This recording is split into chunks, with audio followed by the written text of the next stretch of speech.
Thanks for joining me again for another yoga. Today we're going to do a little routine that will really help if you're into running or any kind of high impact sports. So firstly, come onto your hands and knees and push back into your first downward dog of the day. So you can have bent legs, straight legs, cycle through the knees, pull the shoulders up away from the ears and try and really relax into it. If you have any aches and pains from any workouts you've been doing, this should feel really, really nice. Just pushing your hips up towards the ceiling, cycling out those feet, shaking out the head and neck, just preparing yourself for the movement we're going to go through today.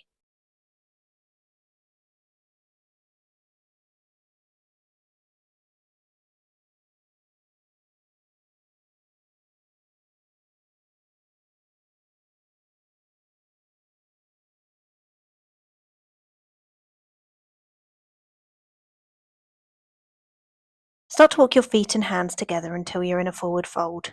If it feels good, keep the knees bent. Otherwise, you can experiment with straightening one leg and then the other, or keeping them both straight with your knees engaged. Hold on to opposite elbows or let your hands hang heavy towards the floor. Have a gentle rock side to side or a little bouncing motion through your hips. If you're holding your elbows, now's the time to change the crossing, just keeping everything even and long in your body.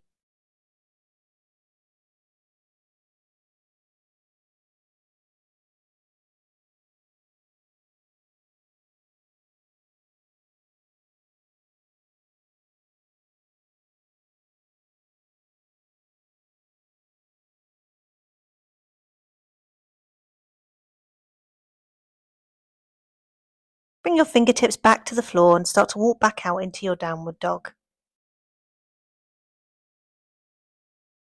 On your next inhale, start to bring your right foot to the outside of your right hand, dropping the back knee to the floor and releasing the top of the foot. At this point, you might want to grab some blocks if it feels uncomfortable to rest your hands on the floor. You can use them at any height, any level, whatever makes this pose accessible for your body today. Breathe deeply and smile the chest up towards the ceiling, pulling your shoulders down. As we sit in this pose, you might feel your hips automatically begin to lower towards the floor. This is great. Just make sure you're not dumping into your lower back, making things uncomfortable for yourself. Keep your left palm down on the floor and start to open your right hand up towards the sky and then reach it back behind you. If you have the space in your hips and your chest, you can bend your back leg and try and reach for the foot. This should cause a strong stretch in your right quad. Make sure you're not letting your left shoulder roll forward. Breathe deeply and enjoy the stretch through your psoas.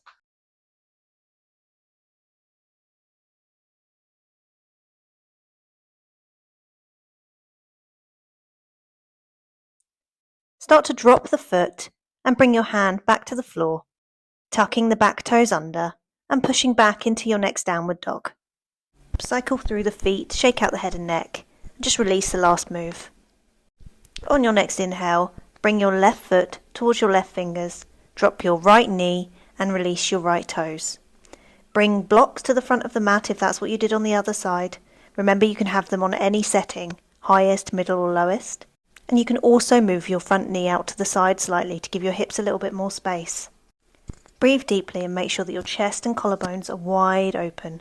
Your throat isn't crunched, the back of your neck isn't crunched, and start to reach your left hand up towards the sky and back towards your back foot. If you grabbed your foot on the other side, try to do the same on this side, just to keep things even. If not, just reach your back hand back towards the wall. This stretch is so brilliant. If you're a desk sitter like me, this can really help work out some of the knots in your hips and your psoas muscles.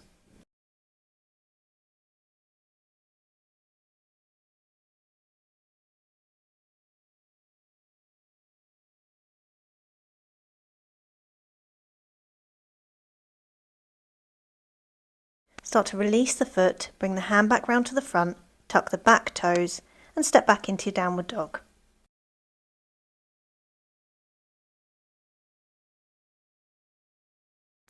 Next inhale, start to bring your right foot between your hands this time, staying on the ball of the back foot and coming into a crescent lunge.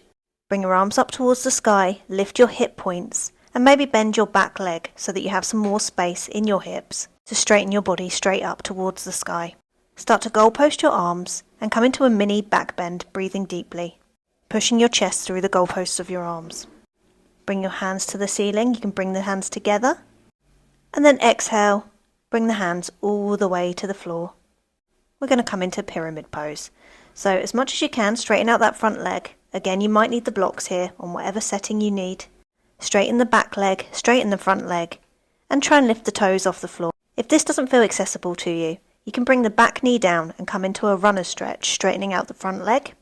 Otherwise, stay in your pyramid position, using the blocks or your hands to the floor, creating space in your lower back and through your shoulders, while also trying to stop yourself from collapsing into the chest.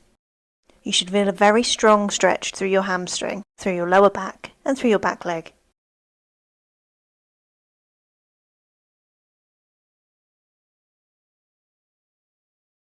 Start to bend your front knee, bring your fingertips to the floor, and walk yourself over to the long edge of the mat. So you're now in a wide leg forward fold.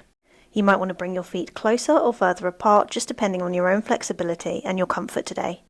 Walk your hands out just underneath your shoulders, straighten out your back, and look forward. Then on an exhale, lower yourself down into your forward fold, bringing your hands between your feet. It doesn't matter where you can reach here. If you can't touch the floor, hold on to opposite elbows and let gravity do the work for you.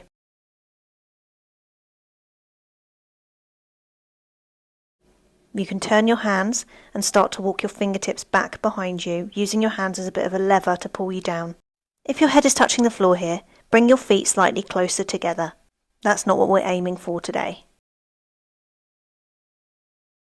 Bring your hands back underneath you and start to walk them over to the right foot, clasping wherever you can reach, and twisting, causing a stretch through the side of the body and the side waist. You can look towards the sky or down towards the floor, whichever's most comfortable on your neck. Release and come over to the other side, clasping the left ankle and twisting yourself to the left-hand side.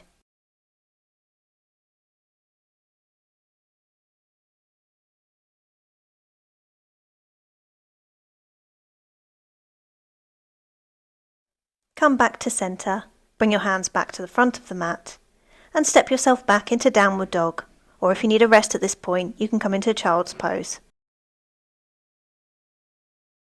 Time to repeat on the other side.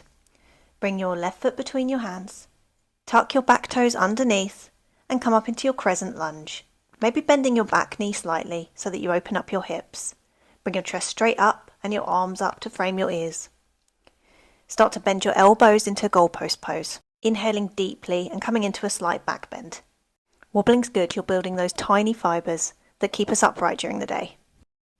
Bring your palms together and start to bring your hands back down to the floor, coming into our pyramid pose on the opposite side. Grabbing your blocks, start to straighten your front leg and your back leg, striving to peel the front toes off of the floor, keeping your lower back straight and your chest open. Remember, you can have the blocks any way round that makes you feel comfortable. Flat on the floor, on the long edge, or on the short edge. If none of this feels good, you can bend your back knee and straighten out your front leg, coming into a runner's lunge. As you inhale, look out to a flat back, pulling your shoulders down, and as you exhale, fold towards the floor.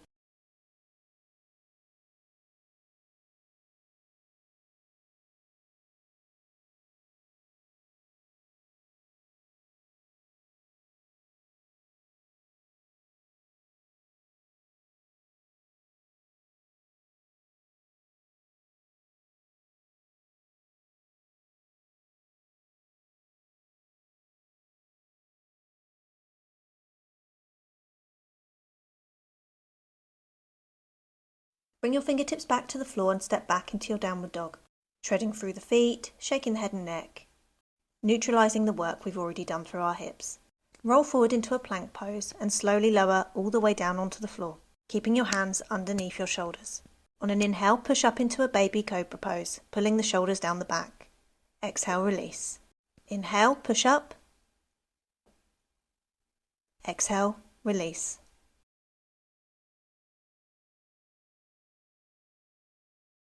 This time, clasp your hands behind your back. If you're unable to clasp your hands, this is a great time to use a belt or a strap or a towel if that's what you have. Inhale, push back through your hands and lift your chest and head off the floor. If it feels good to do so, start to lift the feet off the floor. You can experiment with bringing your feet closer together or wider apart and see what that does through your lower back.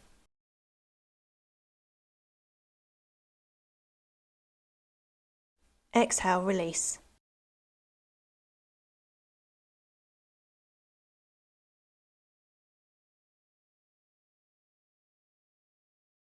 Start to bring your elbows in line with your shoulders and prop yourself up into Sphinx pose. Inhaling your chest open, tucking your tailbone under to protect your lower back. Start to bend your right knee and bring it out to your side, flexing your right foot. The knee should be roughly in line with your hip. Push through your right hand to make a gap and start to put your left arm through that gap, rolling your body onto your back and into a side twist. Spread your right arm out to the right and look gently over your right shoulder. This creates a lovely spiral through the spine and is really good for stretching the whole body from the shoulders all the way down to your ankles.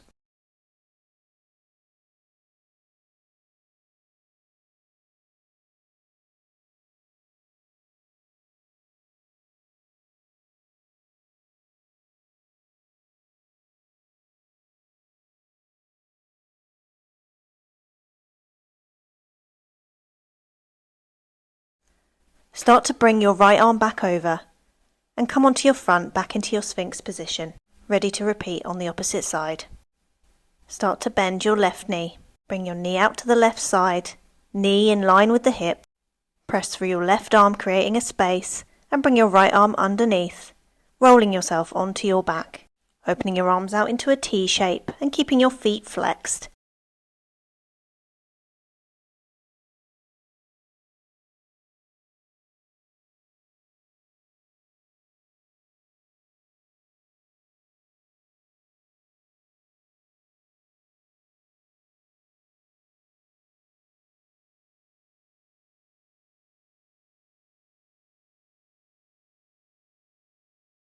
Although this twist can cause a bit of constriction through our abdominal muscles, it's really important that we try to breathe into this area, letting the stomach expand fully on an inhale and deflate on your exhale. Breathing in this way just brings an extra flow of blood to the organs in this area and will make you feel extra energized after the class is finished.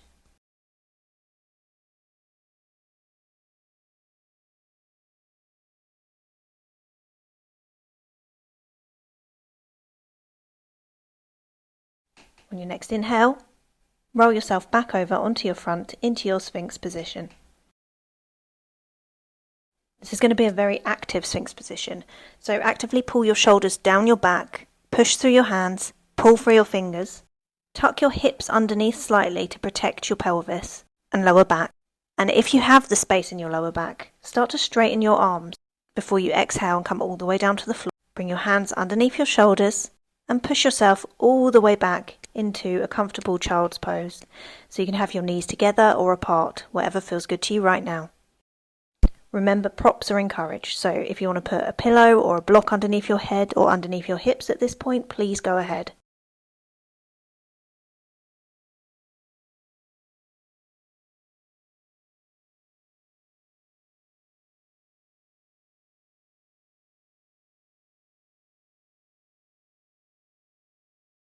We're just catching our breath, cooling ourselves down and regulating our breathing.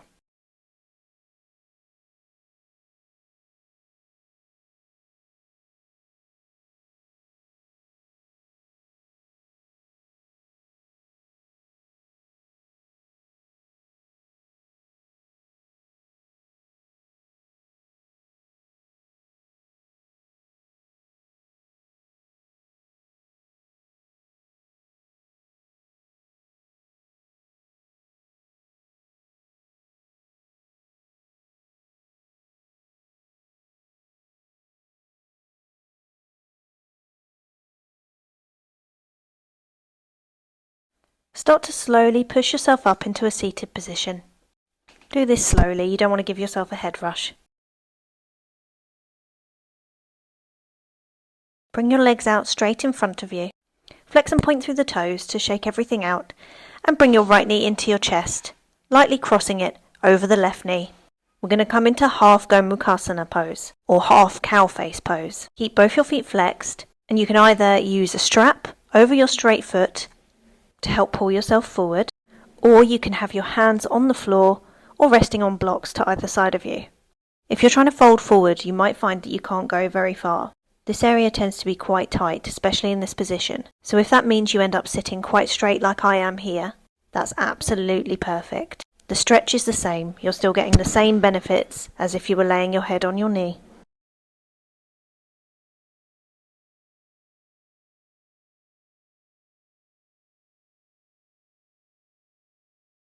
Of course, there is a time and place for stillness in a yoga practice. However, in this kind of practice, I often enjoy fidgeting or moving around. I find it helps me to identify exactly where I'm feeling the stretch. So if you find yourself fidgeting, moving around, or swaying side to side, that's absolutely fine. In fact, it's often encouraged.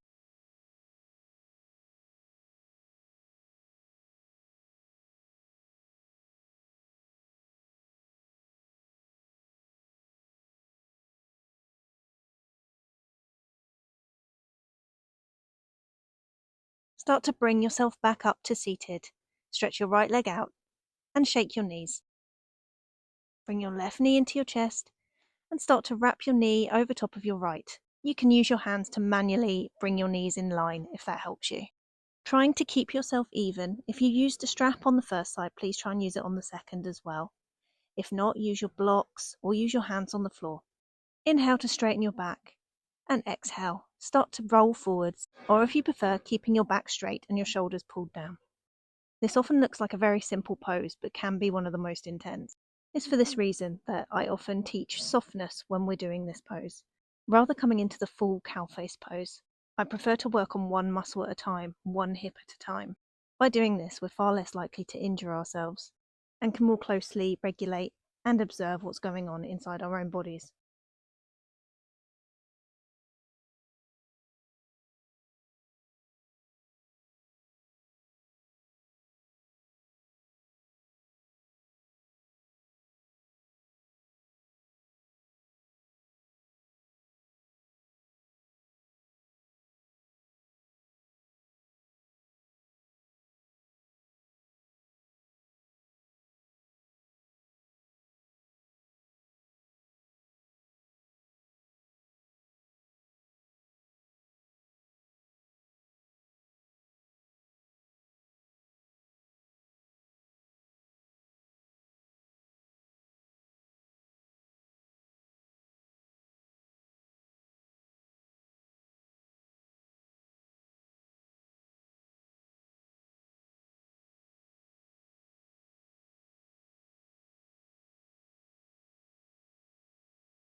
Come back up to seated. Place your strap off to the side and stretch both legs out in front of you, shaking it out through the knees.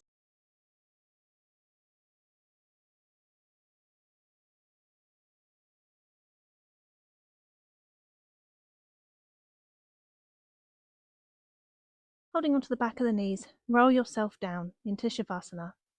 You can stretch your legs out, or if you're near a wall, you can put your legs up the wall. This is a lovely way to relax after a class. If you have a blanket or a pillow, now might be a really nice time to go and get your props so that you can fully relax in your Shavasana.